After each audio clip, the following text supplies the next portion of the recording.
สถานีวิทยุกระจายเสียงแห่งประเทศไทยจังหวัดลำปาง FM 97 เมกะเฮิรตซ์เสนอรายการธรรมะยามเช้า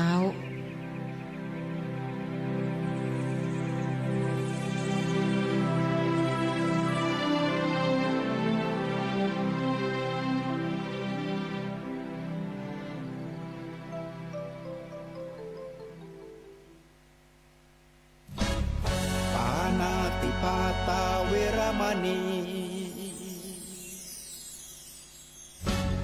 อทินนาทานาเวรมณีกาเมมุสาสุราเม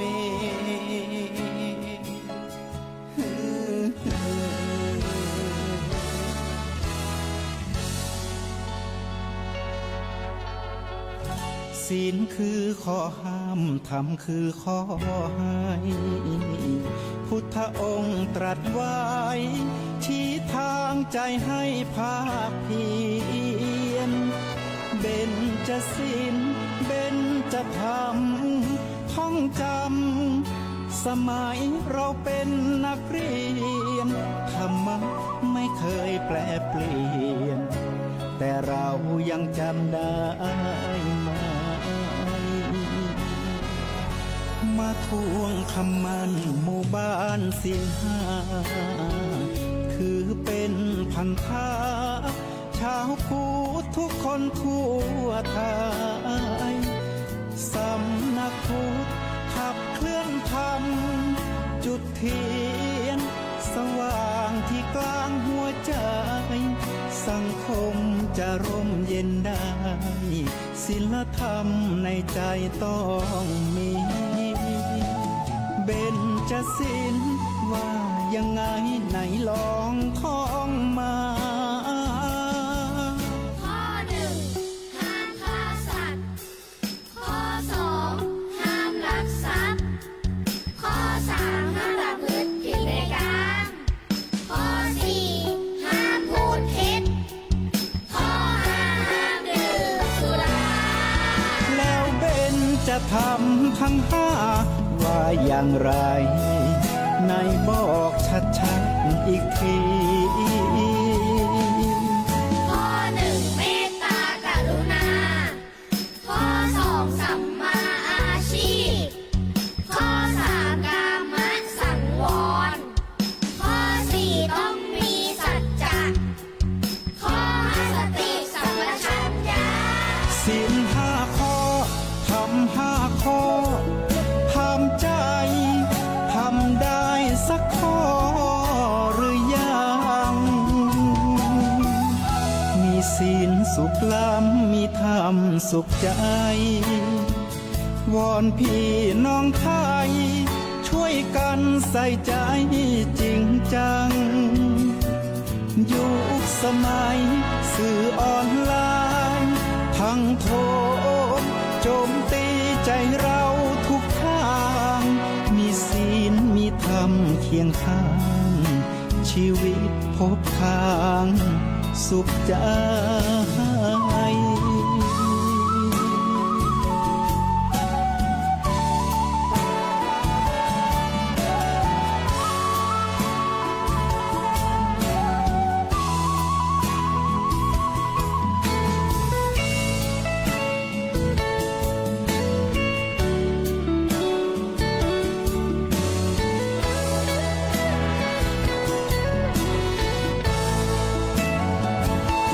เบญจศีล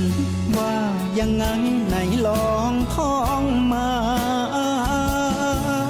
ข้อหนึ่งห้ามฆ่าสัตว์ข้อสองห้ามลักทรัพย์ข้อสามห้ามประพฤติผิดในกามข้อสี่ห้ามพูดเท็จข้อห้าห้ามดื่มสุราแล้วเบญจธรรมทั้งห้าว่าอย่างไรในบอกชัดๆอีกทีข้อหนึ่งเมตตากรุณาข้อสองสัมมาอาชีพข้อสามกามสังวรข้อสี่ต้องมีสัจจะ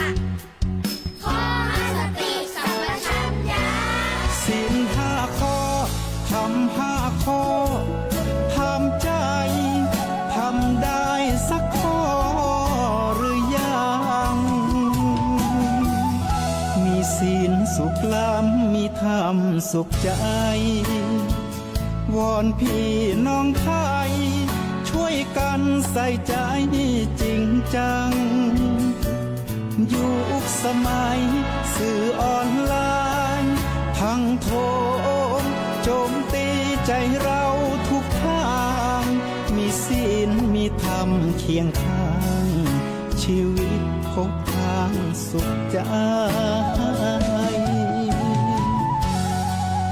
มีศีลมีธรรมเคียงข้าง ชีวิตสมปรารถนา ทุกหมู่บ้านรักษาศีลห้า สังคมน่าอยู่อย่างยืน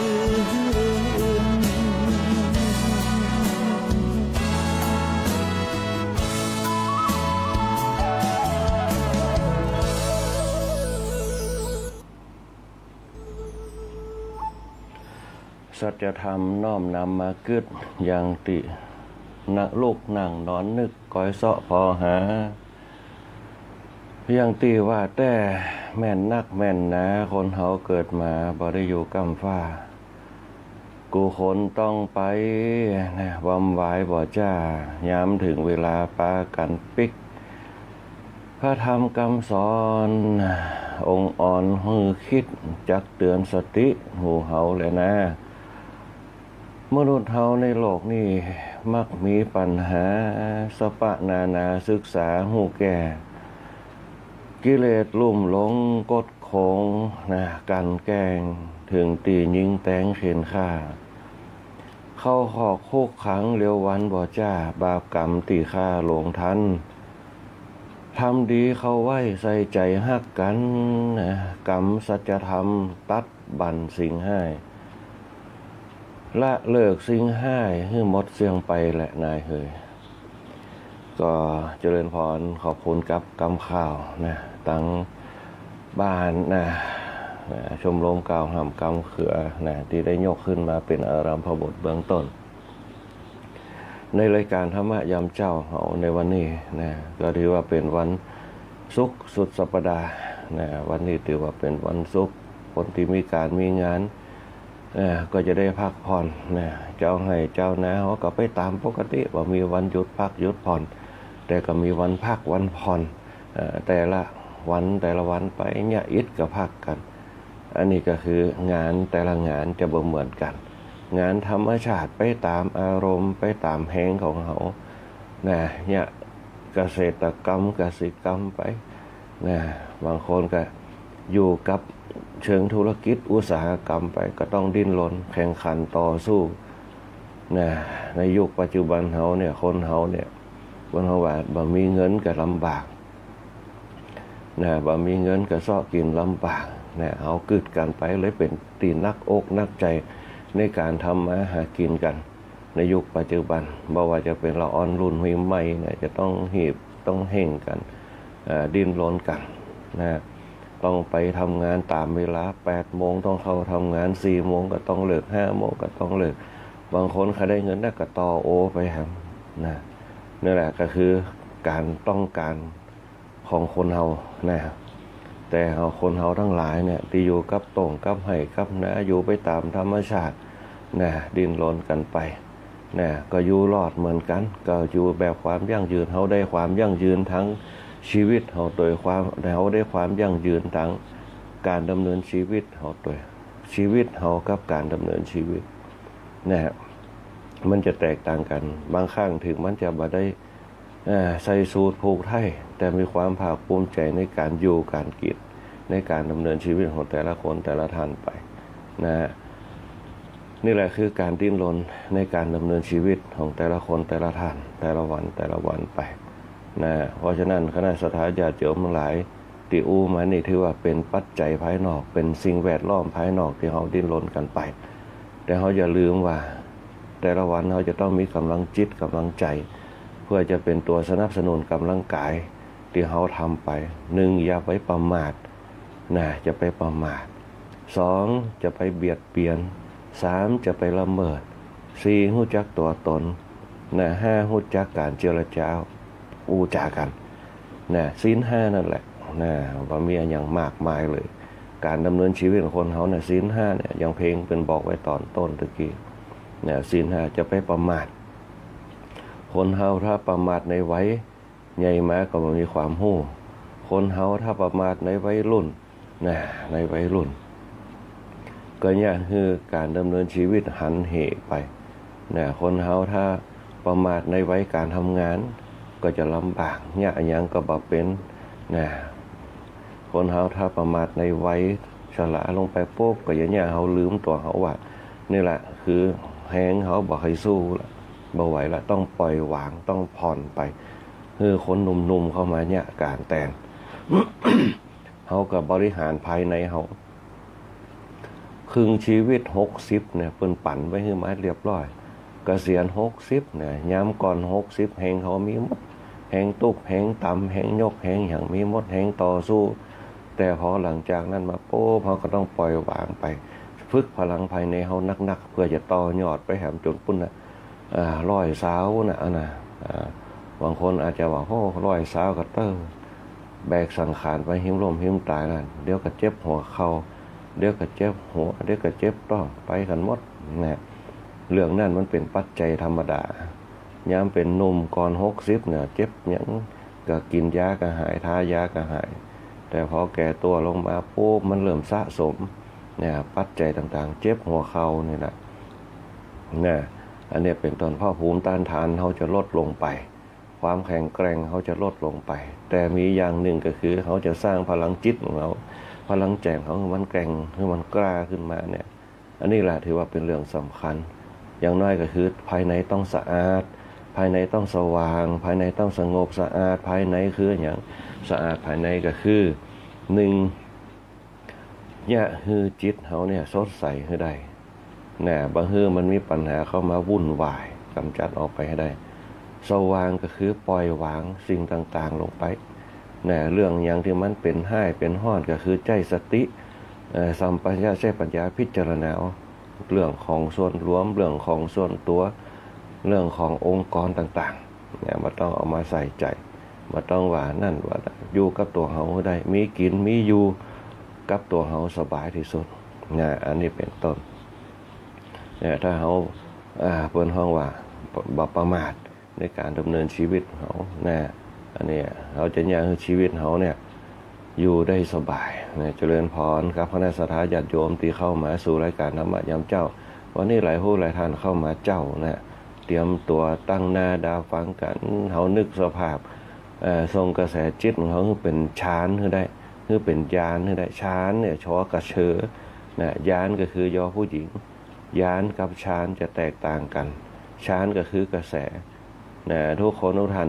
เปรียบเสมือนตั้งจิตของตัวเก่ามานั่งฟังกัน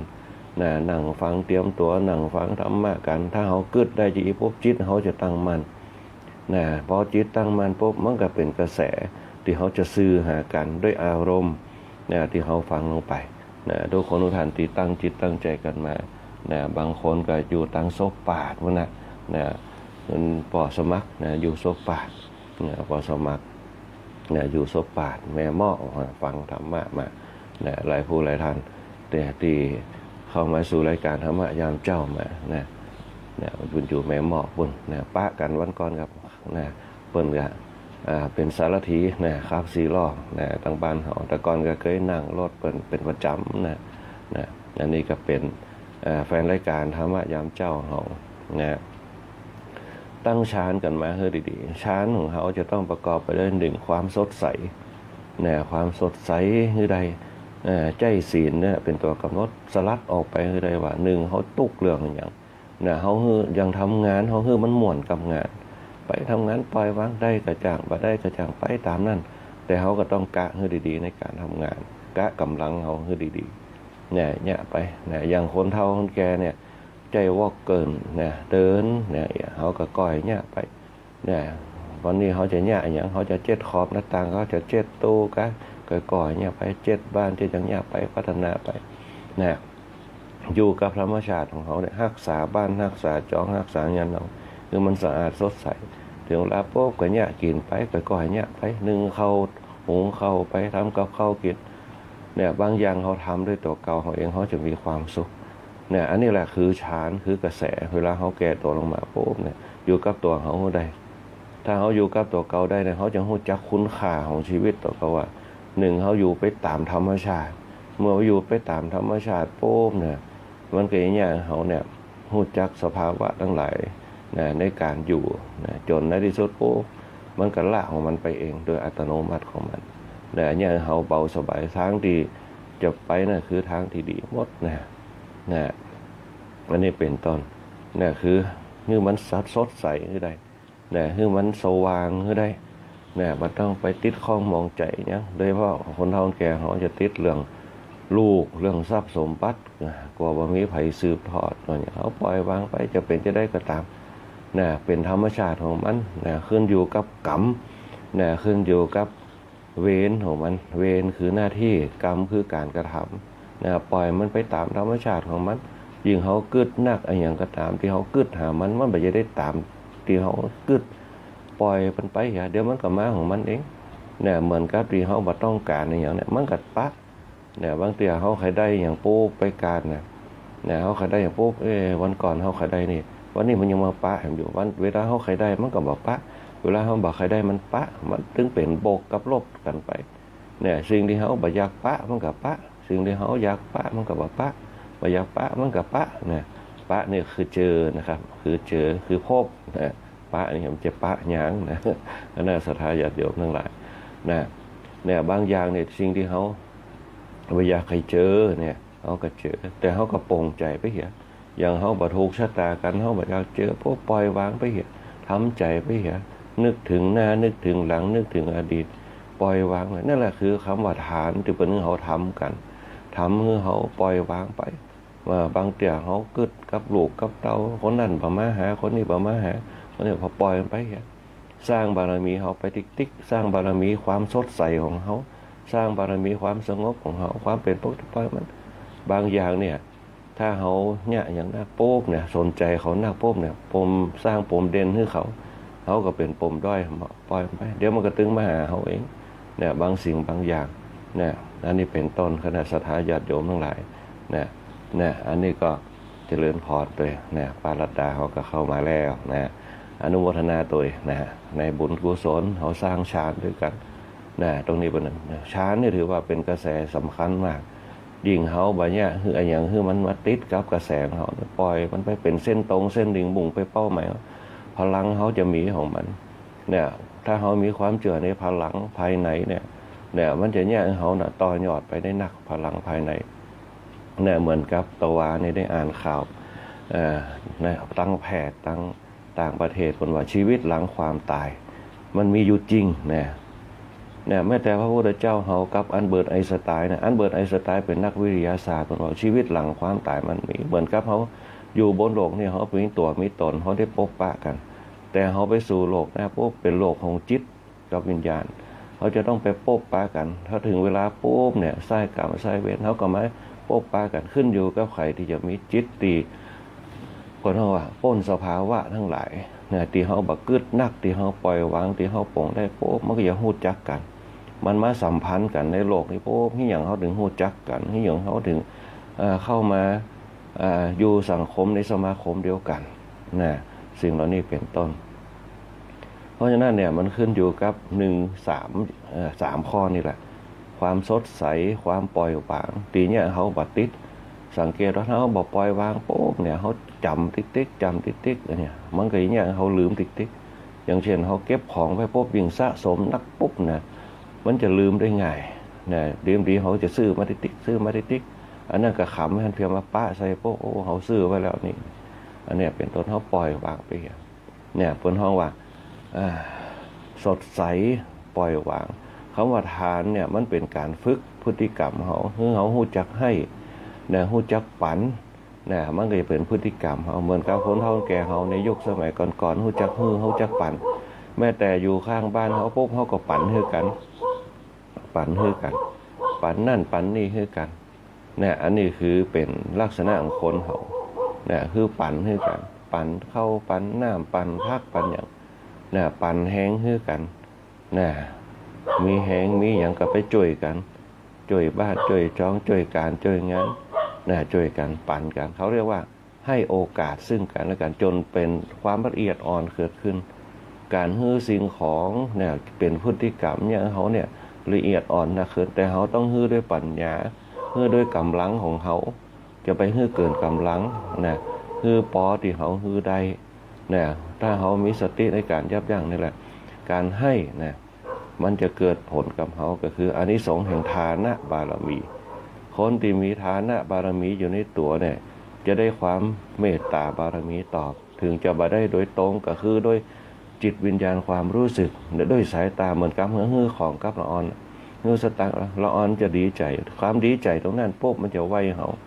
มันจะส่งสัญญาณไปที่พฤติกรรมกายไวเขาปุ๊บเขารบนับถือเขาก็ได้ตรงนั้นไปถึงจะเขาจะเอาไปขวางไปซื้อยังอันนั้นเป็นเรื่องของเขาเป็นกรรมของเขาที่เขาหับจากเขาไป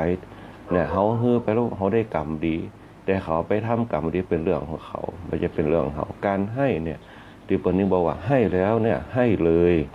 อย่าฮื้อเอาขืนฮื้อเอาขืนมันจะเป็นบ่วงเขามันเป็นบ่วงปุ๊บเนี่ยเขาติดอยู่นะฮื้อเอาขืนจะเป็นนิสัยเนี่ยอย่าเกิดความพึงพอใจไม่เกิดเพราะฉะนั้นคำว่าทานเนี่ยมันเป็นการตัดห่วงเพื่อจะเข้าไปสู่ระบบเนี่ยเป็นเพราะว่าปัญหาต่างๆนะถ้าเขาจะอู้ถึงในลักษณะของนิพพานต้องเบิกสูงไปบางคนก็ว่ามาถึงตรงนั้นหรอกนะคือตัดความห่วงหนึ่งตัดความคิดจิไปปล่อยวางไว้แต่เขาต้องฮื้ออย่างมีประโยชน์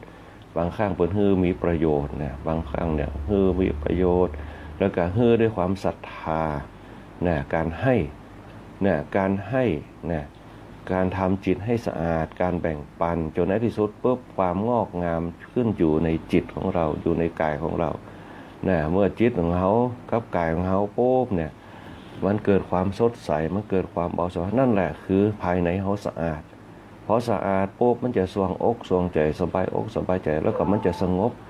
การสงบเนี่ยปัจจัยสงบแบบดึงเจอปัจจัยสงบแบบสบายอกสบายใจปีติเกิดในความสงบตรงนั้นเมื่อปีติเกิดปุ๊บความอิ่มใจเกิดขึ้นปุ๊บเนี่ยความเต็มใจมันก็จะตามเต็มอกเต็มใจเหมือนกับเขาสูดลมหายใจเข้าไปนั่งสมาธิสูดลมหายใจมันสบายอกสบายใจที่นี่แหละปีติมันเกิดปีติมันเกิดบารมีมันเกิดอานิสงส์มันจะตามมาอานิสงส์คือความสุขที่สู่บนห้องว่าออกมานอกผิวหนังเขาพระพุทธเจ้าบนห้องว่าการัชกายกายทิพย์เนี่ยที่ออกมาปุ๊บเนี่ยมันจะมีพิธีมันจะมีรัศมีของมันท่านอย่างหนึ่งว่าเนี่ยบางครั้งถึงเขาจะบอกมีกินเนี่ยมันกำได้มาโดยที่เขาไม่ได้ตั้งใจเนี่ยมันจะส่งเสริมภายในคำว่าธรรมะคือปาฏิหาริย์เหมือนกับธรรมชาติเนี่ยธรรมชาติเวลาฝนตกมันก็ต้องมีเข้าของเมฆเข้าของเมฆมันจะตกนักก้ามันก็ต้องมีฟ้าห้องเป็นปรากฏการณ์ของมัน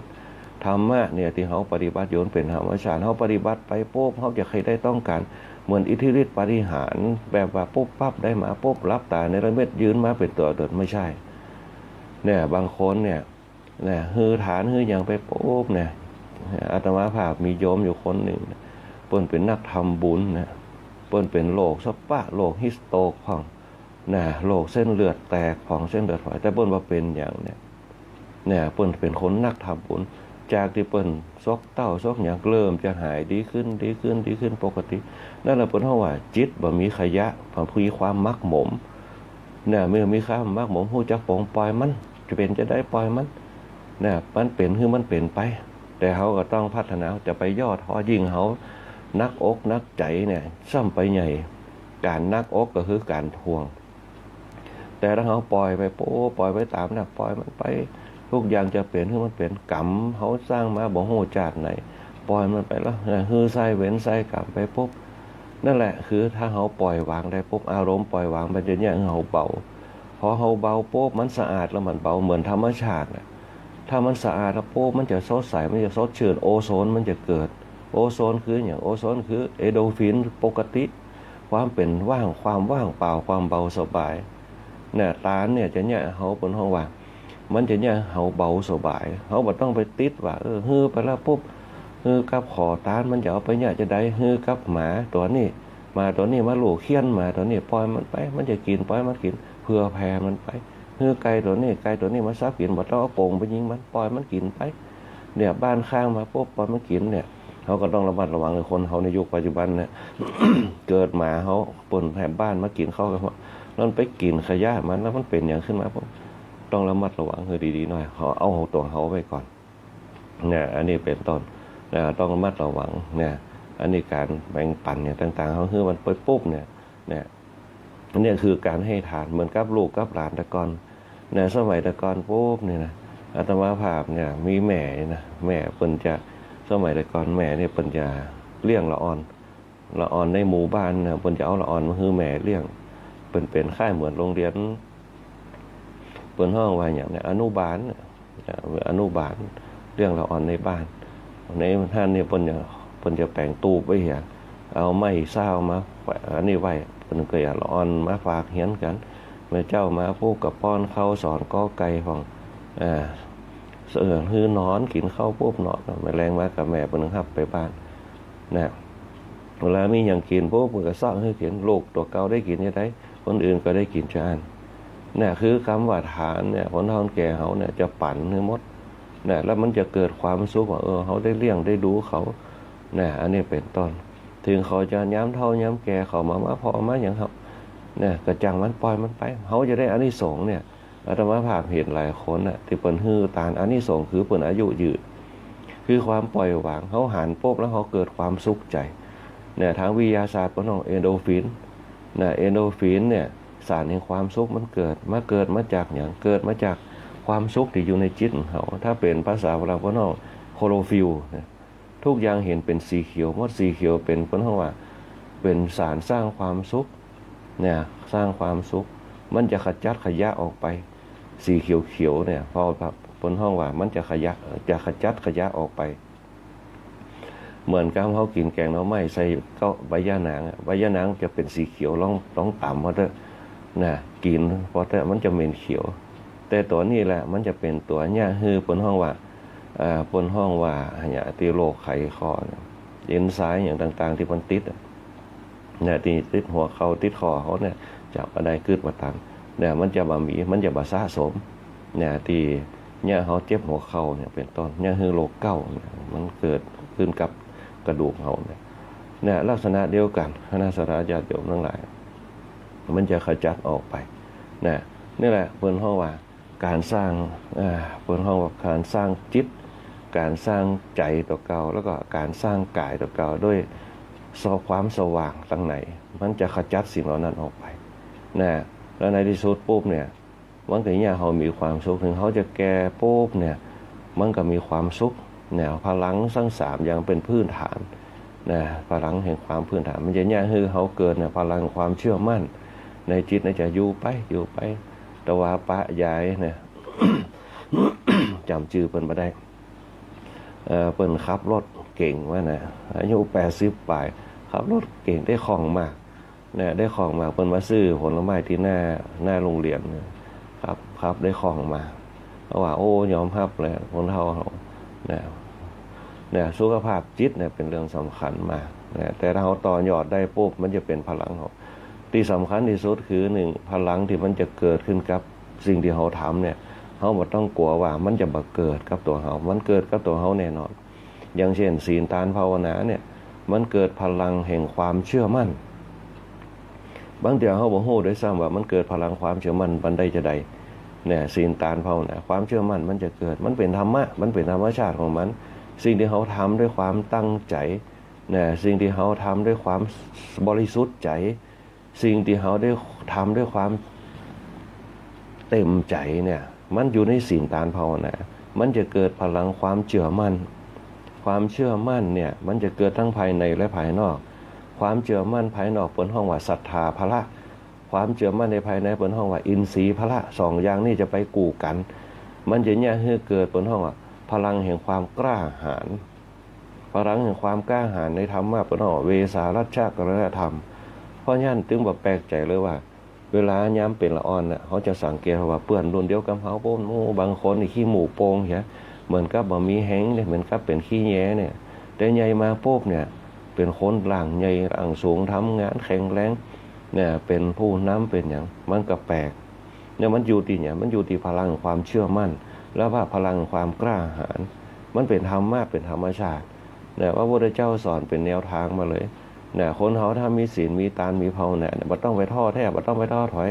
ทำไปมันเป็นเรื่องภายในเป็นเรื่องพลังภายในเนี่ยถ้าเป็นลักษณะของหลวงป่อวิริยังเป็นห้องพลังจักรวาลพลังจักรวาลเนี่ยมันเป็นลักษณะไหนมันเป็นลักษณะที่ว่าก่อนที่เขาจะยกเนี่ยเขาจะต้องมีความเชื่อว่าเขาจะยกบะหินเนี่ยขึ้นได้บะหินนี่มันนักก็มันนักแต่เขายกขึ้นได้จะได้เพราะพลังความเชื่อมั่นแล้วก็วัดด้วยจิตเขาว่าเขาต้องยกได้แน่นอนเนี่ยเหมือนกับคนจะขึ้นเก้าไม้เก้าบ่อเป้าเก้าบ่อตานเนี่ยขึ้นมาเปิ้นมีความเชื่อมั่นระยะนี้ไปถึงระยะนี้เปิ้นมีความเชื่อมั่น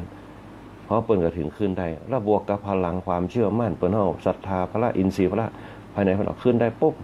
เนี่ยมันก็เกิดความเชื่อมั่นเกิดจนในที่สุดปุ๊บเนี่ยความเชื่อมั่นทุกอย่างเป็นพลังเกิดความชำนิชำนาญมันจึงตามมาเปิ้นเฮาขยันกับมันเพียรขยันคือขันติความอดทนเนี่ยวิริยะความภาคเพียรมันจึงเกิดขึ้นมาธรรมะจังถึงนั่นแต่เฮาบ่ฮู้ว่ามันเป็นธรรมะบ่ได้มันเป็นเฮาฮู้แปลว่าธรรมชาติมันยากจนเคยชินเนี่ยมันเป็นจะอี้ไปแต่ความจริงเป็นหัวข้อธรรมะหมดแหละเนี่ยเพราะฉะนั้นเนี่ยคณะสัตยาธิโยมหลายการฟังธรรมะ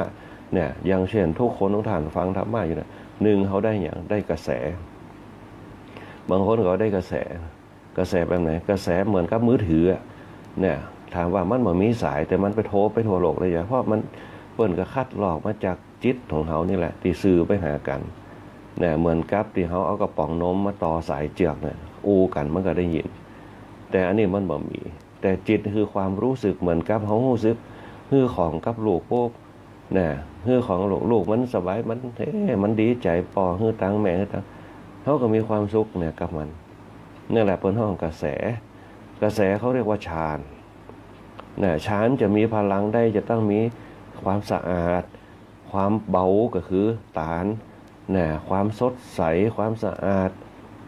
เนี่ยความสะอาดบริสุทธิ์เนี่ยมันจะเกิดความเบาสบายก็คือฐานเนี่ยแล้วก็ความบนห้องความเจริญเนี่ย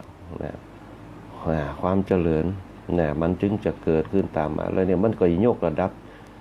ฌานเขากระแสเขาเนี่ยโดยที่บอกแบกเหมือนกับบางคนก็อยู่ซบปาดบางคนก็อยู่เกาะขาบางคนก็อยู่เถินบางคนก็อยู่ปุ่นเนี่ยไต้หวันที่ฟังอยู่บางคนก็อยู่ออสเตรเลียฟังอยู่ปุ๊บนี่อย่างเปิดฟังได้เพราะมีฌานเนี่ยมีกระแสขึ้นมาถึงเปิดไว้วันรายการธรรมะยามเจ้าเปิดมานี่แหละเขามีกระแสธรรมะคืออย่างธรรมะก็คือธรรมชาติที่เขาเปิดฟังมาแล้วมันเป็นข้อคิดจิตเขาตั้งมันบางคนก็เปิดไปต้วยทำงานไปต้วยบางคนก็เปิดร้านก๋วยเตี๋ยวไปต้วยต้มน้ำไปต้วยฟังไปต้วยธรรมชาติตรงเนี้ยมันเป็นธรรมชาติเนี่ยธรรมชาติมันเป็นธรรมชาติเปิดทุกวันเหมือนกับคณะสัตยาธิโยมเคยฟังข่าวปีชาทรัพย์โสภาตื่นเจ้ามาโป๊บขี่รถไปโรงเรียนเขาจะเป็นธรรมชาติเลยแต่นั่นแหละมันได้ยินโป๊บมันถึงพูดว่า6 โมงเจ้าเนี่ยลักษณะเดียวกันคณะสัตยาธิโยมนี่แหละคือการตั้งฌานเนี่ยฌานมันเกิดปุ๊บเนี่ยญาณมันก็จะมีญาณเนี่ยก็คืออย่างญาณคือความรู้ที่พิเศษขึ้นมาถ้าเติมคำว่าวิแปลว่าวิเศษนะวิก็คือวินนะวินก็คือญาณวินเนี่ยถ้าเป็นน้อหนูแปลผู้ชนะนะญาณก็คือความรู้นะความรู้สึกที่พิเศษขึ้นมาเนี่ยความรู้สึกที่พิเศษขึ้นมาคืออย่างเขามาถึงปุ๊บเขาก็มานึกภาพเนี่ยถ้าเขาจินตนาการเป็นนะนึกภาพมาปุ๊บตั้งฌานเหมือนกับเขาเข้ามาฟังธรรมะในโรงธรรมที่วัดเขาเนี่ยนึกภาพเอาเนี่ยตั้งกระแสมาเนี่ยฟังตั้งแต่ต้นไปปุ๊บเขาก็ฟังไปด้วยเนี่ยบางคำอาจจะบ่ฮู้เรื่องบางคำเอาหมดแต่มันเป็นธรรมชาติเนี่ยมันเป็นธรรมชาติของมันที่เขาฟังขึ้นมาเป็นธรรมชาติเนี่ยกำหนดลมหายใจเข้าเหี่ยบางฮึกบางเหิมไปเป็นธรรมะเป็นเตดไปเนี่ยถึงเวลาปุ๊บเนี่ยพอฌานมันนิ่งแล้วปุ๊บเนี่ยเดี๋ยวมันก็อยู่ห้องมันเองเขาก็จะทำงานไปทำงานอย่างมีสติไปเป็นธรรมชาติทุกวันว่าทำไปเนี่ยเดี๋ยวสกรรมญาณเขาก็จะได้ละญาณมันจะเกิดขึ้นตรงไหนเกิดขึ้นที่ว่าเนื้อหาใน1 ชั่วโมงเนี่ย เขาจะปิ้งตรงไหนแค่นั้นเหมือนกับอีคิวซังพอปิ้งปุ๊บเข้าถ่าดีรู้อย่างเนี่ยอารมณ์มันก็จะเกิดบนห้องปีติเกิดนี่แหละตีคนเฮาทุกวันเนี่ยมันขาดเถอะคือขาดตรงนี้แหละบางเตียงเฮาฮับศีลฮือตานตักบาตรเสร็จแล้วปุ๊บเนี่ยยังเฮาไปงานข่าวดำเนี่ยเฮาไปฮับศีลก็ฮับศีลเนี่ยฮับศีลแล้วปุ๊บเนี่ยถวายตานแต่เวลาฟังเทศนี่แหละน้อยมากเนี่ยโดยเฉพาะคนในยุคปัจจุบันก็เฉยๆถึงเวลาปุ๊บจะเทศทางปุ๊บเอาละเนี่ยโหเลยว่าตู้เจ้าจะต้องเทศ15 นาที3 นาทีควักขึ้นมาปุ๊บโทรศัพท์มาละแก้ค่าเวลาเนี่ยเคลียร์ไปเคลียร์มาเคลียร์ไปเคลียร์มาฮะนะบางคนเนี่ยปุ่นกลัวไผ่บ่ได้ยินเนี่ยเปิดโทรศัพท์ดังสนั่นปั่นปื้นจนคนสะดุ้งกันเนี่ยก็มีนะอันนี้เป็นต้นบางคนก็ติ้งตองติ้งตองอันนี้เป็นต้นนั่นแหละเนี่ยคือเขาขาดธรรมะบารมีพอเขาขาดธรรมะบารมีไปโป๊บเนี่ยมันก็เลยเนี่ยคือเขาเนี่ยเป็นห้องว่าบัดต่อยอดเนี่ยไปบ่สุดเนี่ยเหมือนกับเขาจุดเตียนเนี่ยจุดเตียนคือมา1 เล่มถ้าเขาพิจารณาถึงเตียน1 เล่มปุ๊บมันเกิดจะเกิดแสงขึ้นมาได้เนี่ยมันจะต้องมีไขมันจะต้องมีไส้ไข่กับไส้ประกอบกันเปรียบเสมือนศีลฐานเปรียบเสมือนอย่างเปรียบเสมือน1 เล่มที่สำเร็จออกมามันเป็นบนห้องว่านามารูปพอจุดปุ๊บมันก็เป็นแสงออกมาพอเป็นแสงออกมาปุ๊บมันก็เหมือนกับความเจริญทุกอย่างประกอบกันขึ้นมาปุ๊บเป็นรูปแบบตรงนั้นคือฐานจุดขึ้นมาปุ๊บเป็นแสงเขาเห็น3 อย่างเนี่ยแต่เขาหารู้ไม่ว่า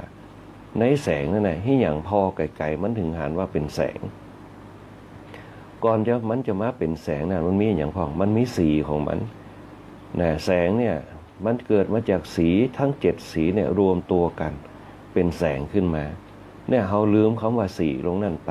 เขาหันแก่แสงเขาเห็นแต่เปลือกนอกเขาไม่ได้เห็นแต่เปลือกในแต่ถ้าคนมีฌานเนี่ยกับมีญาณจะรู้เลยว่าเนี่ยที่เขาเห็นอยู่เนี่ยเพราะ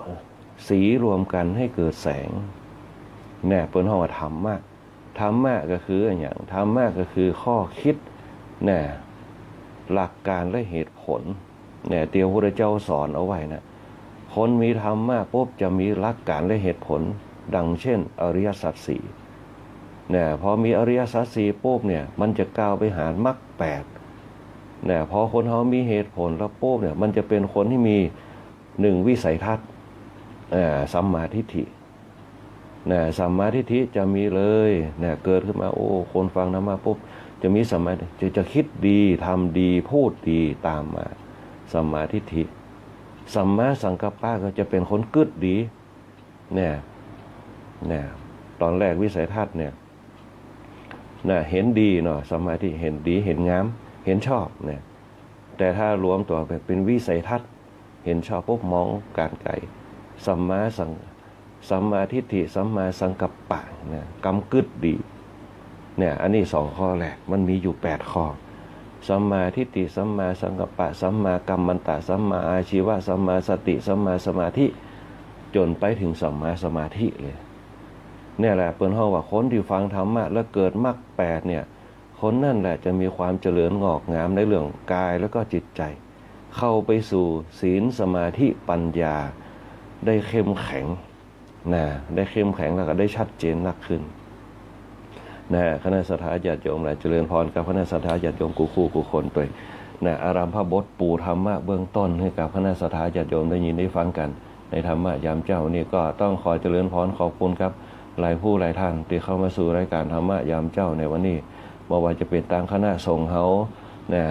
ที่เข้ามาร่วมรายการก็ขอกราบนมัสการตัวแล้วก็ขอเจริญพรขอบคุณครับสวทลำปางตีให้เวลาออกอากาศในรายการธรรมะยามเจ้าหลายปีดีดักมาจนลืมจนจำมาได้ว่าเขาออกธรรมะยามเจ้ามาปีไหนปีใดละตั้งสมัยแต่ก่อนมาโดยการนำของคุณอัญชันสรรำผู้อำนวยการสถานีคุณกาญจนาฟูปิ้งหรือว่าคุณกาญจนาอินทานั่นแหละหัวหน้าฝ่ายรายการคุณก้อยอัชราพรป้องจันทร์คุณชุติการเราใช้คุณปัญหาสุจาเป็นต้นเจ้าหน้าที่ฝ่ายต่างๆพร้อมกับตีลืมบัดใดผู้ปิดทองหลังพระฝ่ายช่างเฮาเครื่องดีบัดดีรถดีบัดดีจะไปได้บัดใดคืออยู่ฝ่ายช่างเฮา นะบอกว่าจะเป็นหัวหน้าประสานทีมทองคนแหลมเพชรนันทแสงคนภูพิงพงศ์สุริแสนแล้วก็ช่างต่อเขาตัวนะที่ควบคุมภาคผมเสียงรับเด็กตื่นเจ้านะถือว่าเป็นงานที่บนห้องว่าเครื่องยนต์จะดีบัดนี้ขึ้นอยู่ฝ่ายช่างเขาเนี่ยสถานีเขาจะไปไกลหรือว่าไกลขึ้นกับฝ่ายช่างเขาโดยเฉพาะสทลำปางเขาไปไกลนะถึงสุโขทัยถึงภาคเหนือตอนล่างนะภาคกลางตอนบนนะได้ยินชัดเจนนะสทลำปางเขานะและนี่ก็เป็นทีมงานสทเป็นเรื่องออกอากาศเรื่องเวลาออกอากาศบอกว่าจะเป็นเรื่องปรึกษาด้านไอทีต่างๆที่เป็นประสานงานคือตัวที่เขาจะอยู่วัดซื้อไปนะอันนี้เป็นตอนเนี่ยเจริญพรขอบคุณครับตั้งสทลำปางเขาตัวแล้วก็ตั้งคณะสัตยาติโยมเขานะที่มีความเลื่อมใสศรัทธาในธรรมะคำสอนของพระพุทธเจ้าโดยเฉพาะรายการธรรมะยามเจ้าของสทลำปางเราเนี่ยดำเนินการมาตั้งแต่สมัยคนฟังแค่3-4 คนเนี่ยเตดทำไปคืนสมัยแต่ก่อนเนี่ยสมัยคุณสมศักดิ์ขันธิกุลนะเริ่มกันมากับคุณบัญญัตินะบุญบัญญัติจันเรืองเนี่ยอาตมาจำได้ตอนนั้นอยู่วัดน้ำล้อมเปิ้นป้ากันมาติดต่อให้ตู้เจ้าไปเตดนะตู้เจ้าไปเตดครั้งแรกเนี่ยธรรมะ5 นาทีสไตล์ของหลวงพ่อพระเจ้าคุณพิพิธธรรมสุนทรเนี่ยวัดสุทัศน์เนี่ยแต่ก่อนเปิ้นช่อง7เนี่ยเปิ้นจะมีคติธรรมนะคติธรรมหลังข่าวเขามาอู้กันตอนแรก3 นาทีเหมือนมา5 นาทีเหมือนมาปุ๊บก็เตดกันจนในที่สุดปุ๊บในช่วงเมื่อคืนพระธรรมเทศนาเนี่ยหลวงพ่อพระครูดมศิริทัศน์เนี่ยเปิ้นก็จะคล้องกันคล้องเตดนะคือเปิ้นเตดทำเมืองเนี่ยทำพื้นเมืองเพื่อที่จะให้พระสงฆ์องค์เนนเขาได้ฟังแล้วก็เอาไปเป็นทำนองเอาไปเผยแพร่กันเพราะทำพื้นเมืองเขาเนี่ยในสมัยประเดียวบ่ค่อยมีไผได้กันเนี่ยน้อยมากที่เพิ่นจะเตดกันเพิ่นจะเตดบรรยายไปนักเนี่ยก็เลยหลวงพ่อท่านพระครูดมศิริทัศน์เนี่ยถือว่าเป็นเกจิอาจารย์ทางบ้านเขาเป็นภูมิภูมิธรรมในเรื่องของหีดหอยปลาข่าวจ้อยเพิ่นก็ได้นะแต่ก่อนเปิดเคยเขียนข่าวมาบางครั้งก็เอามาเผยแพร่ในรายการเขาหลวงพ่อพระครูดมศิริทัศน์ก็ได้ประสานงานจากพระครูศิริธรรมบัณฑิตเขาเจ้าวาดวัดมิงเมืองหมุนเปิ้นประสานงานก็ได้ทำมาเป็นเรื่องมาเตดให้กับคณะสัตยาติโยมทั้งหลายได้ยินได้ฟังกันตอนย่ำแรงนะในช่วงนี้ก็จะเป็นบรวงหงส์อมาตย์นะเป็นธรรมปื้นเมืองนะเป็นบนห้องว่าเป็นนิทานธรรมตั้งเหนือบ้านเฮานะทุกคนทุกท่านบางคนที่เปิดติดตามเพื่อก็ได้รับอรรถรสธรรมะพื้นเมืองเหนือบ้านเฮาจากหลวงพ่อท่านพระครูดมศิริทัศน์ในช่วงเวลาวันพระนะวันพระ20:30จนถึง30:00จนในที่สุดปุ๊บเนี่ยเข้ามาปุ๊บก็เป็นธรรมะยามเจ้าเฮานะจนตั้งแต่ยุคแรกยังมีสถานีไหนที่เพิ่นจัดกันมีสวทเป็นสถานีแรกจัดขึ้นมานะจนในที่สุดปุ๊บในยุคปัจจุบันก็มีสถานีเยอะแยะขึ้นมาโดยเฉพาะช่อง106.5เนี่ยอาตมาภาพก็เข้าไปร่วมเผยแพร่ธรรมตัวในช่วง8 โมงจนถึง9 โมงเจ้านะฮะธรรมะยามเจ้าของตังเกินวิทยุวัดบรรพตสถิตเอาตัวนะตังเชียงใหม่ประกาศลิงสัญญาณไปนะอันนี้เป็นต้นก็เจริญพรขอบคุณกับคณะสัตยาติโยมกูคนตัวนะอันนี้ก็จะเข้าสู่รายการเจริญรอยตามพุทธธรรมหาได้ยากมากคณะสัตยาติโยมหลายที่เขาจะเจริญรอยตามพุทธธรรมของพระพุทธเจ้าอาตมาภาพข้างนี้เนี่ยจะละเอียดน้อยหนึ่งเนี่ยในพรรษาที่6นะ45 พรรษาเนี่ยของพระพุทธเจ้าจนเปิ้นดับขันธปรินิพพานจนพรรษาที่บนห้องว่า40เนี่ย45เนี่ยพรรษาที่45จนที่เปิ้นดับขันธปรินิพพานจำพอได้จะหันว่าเปิ้นเป๊กอายุ35นะอายุ35พรรษาแรกเปิ้นเผยแพร่ธรรมเลยเนี่ยเปิ้นจะพักผ่อนในช่วงเสวยวิมุตติสุขเนี่ย7 วันเสวยวิมุตติสุข7 วันปุ๊บเพิ่นก็เพ่งสิ่งต่างๆเพ่งสถานที่ต้นโพพ่องสถานที่เปิ้นนั่งพ่องนะสถานเปิ้นเฮาว่าสัตตมหาสถานนี่แหละเนี่ยเปิ้นเพ่งเจดีย์พ่องมกุพันธนะเจดีย์โอเทสิกะเจดีย์เนี่ยเปิ้นไปเพ่งเพื่อหยังเพ่งเพื่อที่เขาจะได้นึกถึงว่าผ่อนคลายอริยบทเนี่ยเขาศึกษามาเมินศึกษาธรรมะมาเมินโดยกฎเกณฑ์แห่งอริยสัจ4 แล้วก็มรรค8แล้วก็ฌาน3น่ะคณะสัตยาญาติโยมทั้งหลายอาตมาภาพเคยอู้คือกับคณะสัตยาญาติโยมทุกคนทุกท่านหลายครั้งเพราะว่า พระพุทธเจ้าเขาเนี่ยเป็นกษัตริย์เนี่ยทำคนธรรมดานี่แหละแต่มีจิตใจเลื่อมใสศรัทธาเนี่ยค้นคว้าสัจธรรมเปิ้นต้นตระกูลเปิ้นเป็นพราหมณ์นะเปิ้นค้นคว้าหาสัจธรรมที่แท้จริงเนี่ยโดยความเป็นธรรมชาติเนี่ยข้อสงสัยของเปิ้นมีหลายอย่างเหตุเกิดเนี่ยเหตุตั้งอยู่เหตุดับไปเหตุเกิดเหตุตั้งอยู่เหตุดับไปเพราะฉะนั้นคณะสัตยาญาติโยมหลายช่องว่างระหว่างเหตุเกิดและแก่เหตุดับเนี่ยมันจะมีช่องว่างเนี่ยตั้งอยู่เพราะฉะนั้นเราลองมาคิดถึงดินที่เขาจับอยู่เนี่ยที่ยืนอยู่เนี่ยกับบนฟ้าเนี่ยเกิดขึ้นเนี่ยแล้วก็ดับก็คือบนฟ้าเขามันจะเป็นขั้วบวกกับขั้วลบเหมือนกับไฟฟ้ามีขั้วบวกขั้วลบเพราะมันบรรจุขึ้นมาปุ๊บเนี่ยมันจะมีแสงเพราะฉะนั้นเนี่ยแผ่นดินกับบนฟ้าเนี่ยเขาจะอยากจะได้ให้มันสมดุลกันให้ได้บางบนฟ้ามันหายไปสังเกตพอในยุคปัจจุบันบนฟ้าเมฆเขาหายไปนักอากาศทั้งลุ่มก็แปรปรวนก็ร้อนแม้แต่ร่างกายภายในเขาก็เหมือนเดียวกันถ้ายังว่าร่างกายเขาเนี่ยผสมดุลกันธาตุดินธาตุน้ำธาตุลมธาตุไฟผสมดุลกันมันจะมีอาการของมันปั่นป่วนร่างกายเขาจะผสมบูรณ์ถ้าจิตกับกายไปบ่พร้อมกันสำนักคนเขาจึงคิดสั้นกันนักเพราะจิตกับกายไปบ่พร้อมกันบางคนก็คิดสั้นบางคนก็วิตกจริตบางคนก็จิตเวทมันไปบ่พร้อมกันถ้าไปพร้อมกันโป๊บเอาอย่างมาเป็นตัวพร้อมกันเพิ่นจึงบอกว่าเอาสิ่งที่ให้มันประสานงานกันจิตกับกายให้มันประสานงานกันคือใด1ตานเดี๋ยวก็บอกว่าตู้เจ้าอู้ไปอู้มาก็แวะหาตานเหมาะมันว่าจะจำเป็นตานกับตู้เจ้าตานกับปานเหาตานกับป่อตานกับแม่ตานกับผัวการตานกับเมียตานกับลูกตานได้หมดเขาบ่จำเป็นต้องสังฆทานเขาเป็นไทยทานคืออิสรภาพในเหตุการณ์ฮือตานเนื่องจากทานฮือกันปันใจฮือกันที่เขาทำเป็นวัตถุสิ่งของเนี่ยเพื่อฮือต้องการอารมณ์มันเกิดธรรมะมันเกิดฮือตานจนธรรมะมันเกิดเขาฮือเผื่ออย่างนี้บางคนฮือสิ่งของไปติดอยู่เขาฮือไปบ่ฮือละอันนี้เป็นต้นเขาก็ยึดมั่นไปเหี้ยแต่เขาฮือตานโป๊บเนี่ยฮือโอกาสกันฮือโอกาสกันฮือโอกาสกับลูกฮือโอกาสกับเมียฮือโอกาสกับผัวฮือโอกาสกับป่อฮือโอกาสกับแม่ฮือโอกาสจะใดพ่อแม่สอนเขาปุ๊บเขาก็ต้องฮือโอกาสเปิ้นเป็นป่อเขาโอกาสเขาก็น้อมรับฟังเปิ้นฮู้ประสบการณ์มาก่อนที่เขาบอกอาบน้ำร้อนมาก่อนอันนี้เขาเป็นลูกเขาโอกาสเปิ้นการฮือโอกาสคือการยอมรับฟังตามฐานะต่างๆละอ่อนว่าเดียวจะบ่ฮู้จักลูกจักป่อละพ่อแม่สอนบ่เคยฟังเปิ้นฮู้ว่ามันบ่มีตาลเพราะละอ่อนบ่มีตาล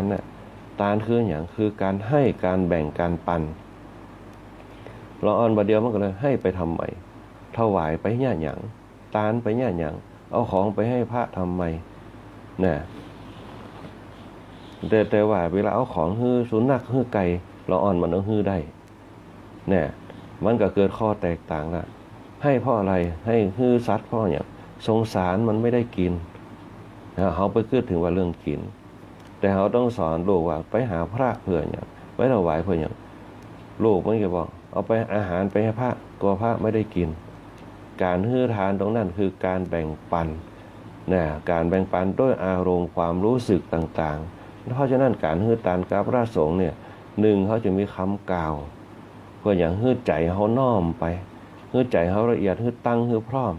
ฮื้อมันน้อมไปในการฮื้อทานเพราะใจมันน้อมไปในการทานนั่นแหละฌานในการให้ทานเนี่ยมันจะเป็นพลังเขาต่อไปเขาไปทำด้วยการอ่อนน้อมถ่อมตนด้วยการนอบน้อม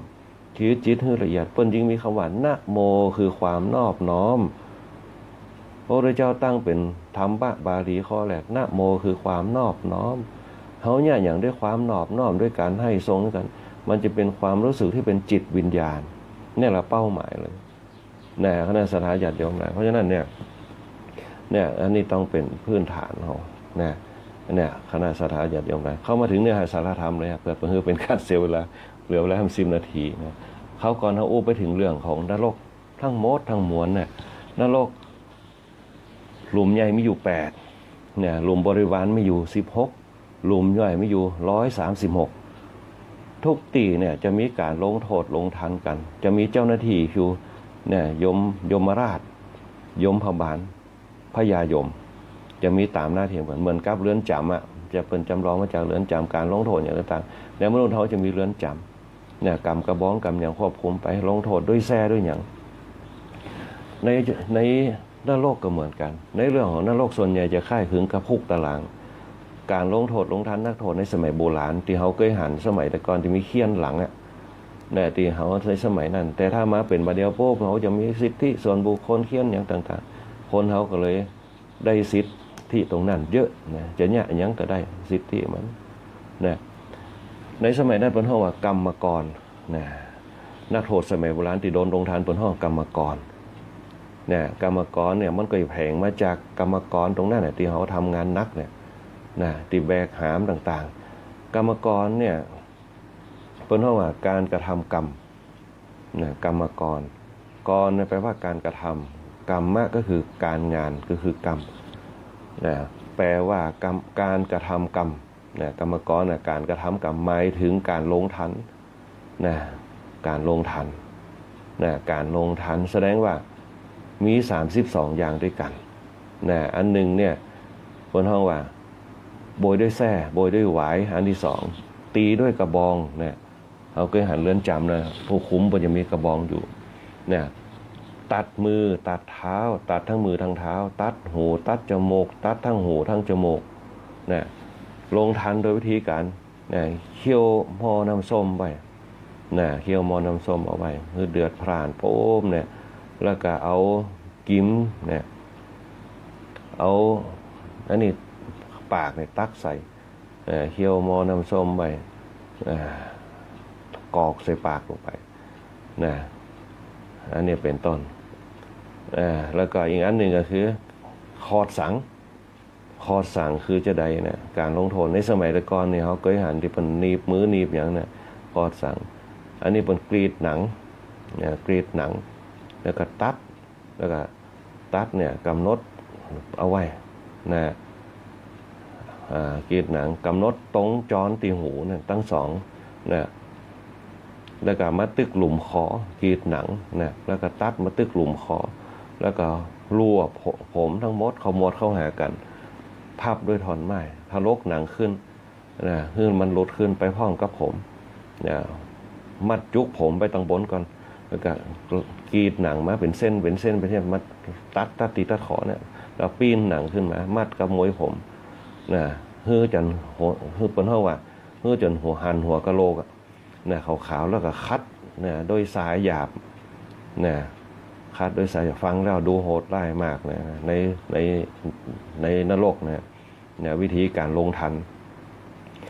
ต่อมาวิธีที่12เนี่ยก็คือเป็นห้องว่าปากล้าหูเนี่ยคือเอาขอเกี่ยวปากเนี่ยนี่คือแล้วก็จุดไฟในปากเอาสิวตอกเนี่ยแล้วก็จ้อนหูเข้าไปเนี่ยจ้อนหูเข้าไปคือทะลุปากเนี่ยคือเลือดไหลเอามาเต็มปากนะอันนี้เป็นต้นเนี่ยแล้วก็อีกอันหนึ่งเนี่ยวิธีที่13เนี่ยเป็นห้องว่ากรรมกรมาลัยไฟกรรมกรมาลัยไฟคือเอาผ้าจุบน้ำมันพันทั่วตัวเราไฟจุดเนี่ยอันนี้คือวิธีลงทันวิธีที่14เนี่ยเป็นห้องว่าวิธีคบมือเอาผ้าจุบน้ำมันปั้นตีนิ้วทั้ง10เนี่ยเอาไฟจุดเนี่ยคบมือปั้นนิ้วเนี่ยปั้นนิ้วทั้ง10เนี่ยเอาไฟจุดวิธีที่15เนี่ยวิธีริ้วสายคือเชือดหนังออกเป็นลอกแล้วก็เป็นริ้วๆนะตั้งแต่คอลงไปจนถึงคอเท้าแล้วก็เอาเจือกเนี่ยผูกมัดให้เดินมัดมือเนี่ยลากไปปุ๊บเดี๋ยวนักโทษสัตว์นรกทั้งหลายเดินไปปุ๊บกันย่ำใส่หนังตัวเก้าก็ล้มลุกคุกคานไปจนกว่าจะตายไปแล้วกลับคืนมาฮับกรรมแหมเป็นจะอั้นไปตลอดจะเสี่ยงเวียนไปวิธีที่16วิธีลงทันนุ่งเปลือกไม้ เนี่ยเชือดหนังเป็นเรียวๆโป๊บอย่างอันก่อนนั่นน่ะทำเป็น2 ตอนตั้งแต่คอจนถึงเอวนะตั้งแต่เอวจนถึงเท้านะเนี่ยคือเหมือนกับเปลือกไม้นะนุ่งเหมือนเปลือกไม้วิธีที่17เนี่ยคือยืนกวางนะคือเอาห่วงเล็กนะสวมคอเท้าทั้งสองนะเข่าทั้งสองนะคือโกงโค้งไปกับดินแล้วก็เอาเล็กเนี่ยสอดตอกตึงไว้นะเหมือนเป็นกับสีเท้าแล้วก็ก่อไฟล้อมนะก่อไฟล้อมนะอันนี้คือวิธีที่17วิธีที่18คือวิธีเกี่ยวเหยื่อเบ็ดเนี่ยเอาเบ็ดที่มีเงี่ยงทั้งสองข้างเนี่ยดึงเอาหนังเนื้อออกมานะอันนี้คือวิธีลงทันวิธีที่19เนี่ยคนห้องว่าเรียนกระสาบนะเรียนกระสาบเอามีดคมค่อยๆเฉือนเนื้อออกเป็นแว่นเตาเหรียญเงินจนกว่าจะตายนะอันนี้เป็นต้นเดี๋ยววิธีที่20ลงกรรมกรวิธีแป้งแสบคือซับฟันเนี่ยทั่วร่างกายแล้วเอาแป้งหรือว่าหวีจุบน้ำแสบเนี่ยเข้าไปถูหนังเอาไปหวีที่หนังให้รุดออกมาให้หมดเหลือแต่กระดูกนะวิธีที่20นะเหลือเวลาแฮม4 นาทีขออนุญาตยุติลงโคไว้แต่นี้ก่อนนะเดี๋ยวโอกาสหน้าเดี๋ยวเขาก็มาโอ้กันวิธีลงทันในนรกนะข้อที่20จำไปให้ดีเนอะนะ183นะหน้า183เดี๋ยวเขาจะมาโอ้กันในวันต่อไปนะวันนี้ขอเจริญพรขอบคุณกับคณะสัตยาญาติโยมกูคนนะที่เข้ามาสร้างชานะบารมีรวมกันหลายผู้หลายท่านคุณโยมสารวุฒิคุณโยมแสงเดือนคุณโยมมชนกคุณโยมอุศรีคุณโยมปานอมคุณโยมลาวันคุณโยมเสาวรักษ์คุณโยมเพนคุณโยมอัมภัยคุณโยมแดงหวานคุณโยมสุชาติคุณโยมบวรคุณโยมสมพรคุณโยมอุไรวันคุณโยมอุศรีคุณโยมสง่าคุณโยมสมัครคุณโยมอัมพรคุณโยมแอดคุณโยมอาเม่งคุณโยมนพดลคุณโยมจันทาคุณโยมศรีพันธ์คุณโยมสุภาวดีคุณโยมรัตดาตัวแล้วก็คุณโยม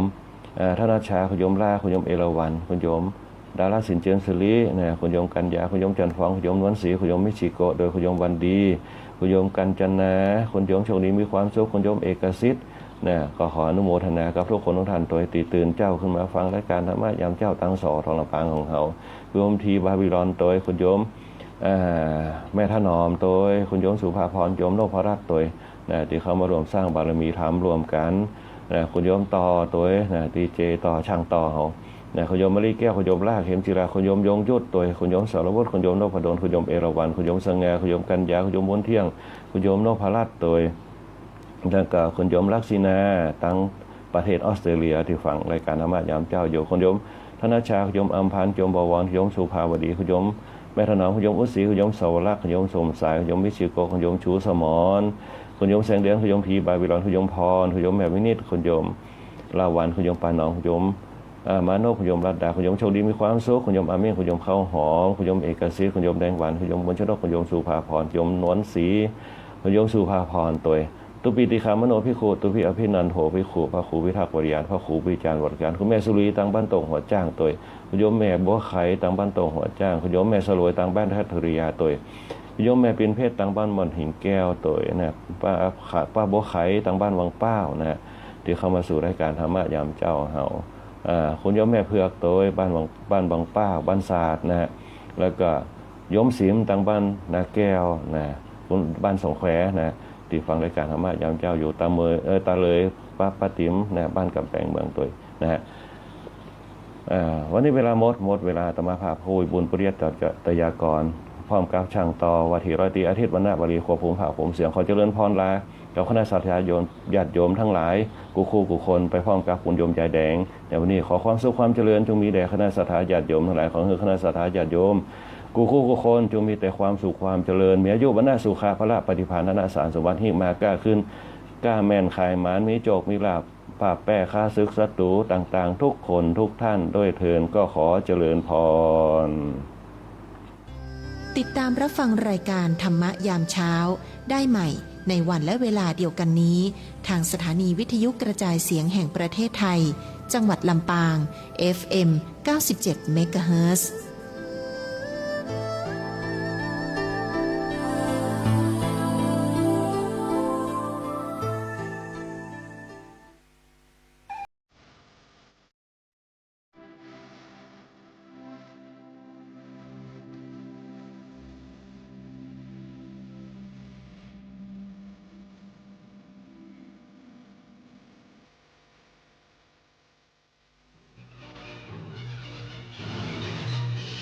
สถานีวิทยุกระจายเสียงแห่งประเทศไทย และเครือข่ายทั่วประเทศเสนอข่าวต้นชั่วโมง รู้เร็ว รู้จริง